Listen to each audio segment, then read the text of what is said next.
call was a suicide at an apartment complex where an African American male had shot himself in the head at a poolside in the apartment complex. The male had done so in the presence of his family, his children, other parents, and children.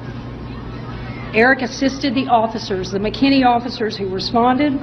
He assisted them in securing the scene, photographing the body, and collecting statements. Eric also spent a considerable amount of time consoling the man's grieving widow.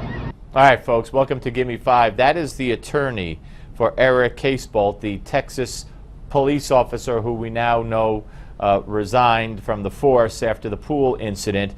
That was his attorney, Jane Bishkin, speaking yesterday, explaining what he had gone through prior to answering the call to come to the disturbance at this pool, and here's more. Immediately thereafter, he responded to a second suicide call. This one was involving a teenage girl who was threatening to commit suicide by jumping off of her parents' roof. Eric assisted by calming the girl enough so that she could be transported safely to the hospital. All right, so two suicide calls. One where the man killed himself at another pool, ironically enough, and he had to comfort the family. It was an African-American family. And the other suicide call where he helped talk the girl down where she didn't kill herself. You think that would be enough emotional strife for any normal person? Then he hears this call come over the radio. Eric's compassion during these two incidences are a testament to his character and all of the officers who work for the McKinney Police Department. The nature of these two suicide calls took an emotional toll on Eric Casebolt.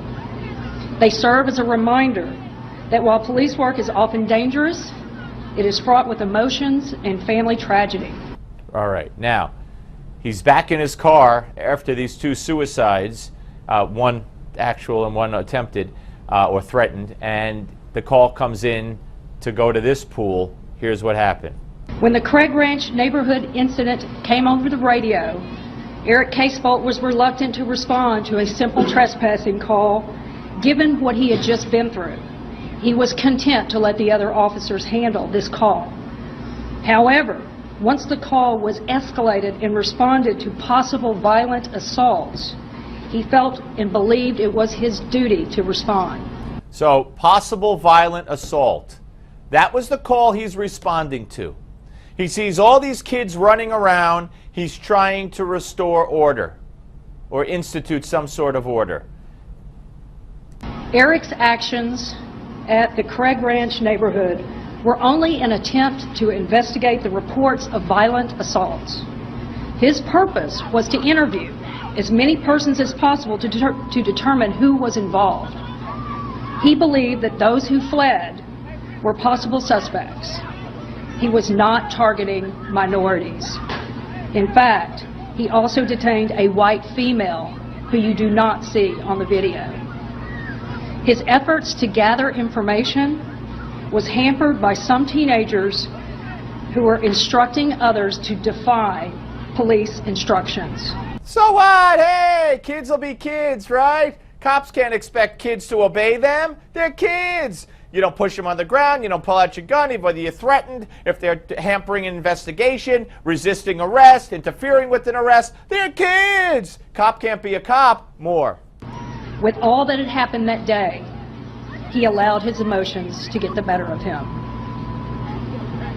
Eric regrets that his conduct portrayed him in his department in a negative light.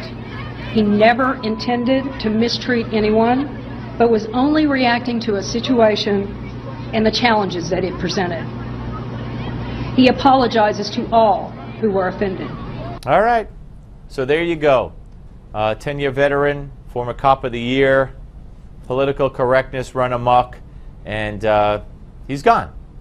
What could I say? We're coming back. We're not gone.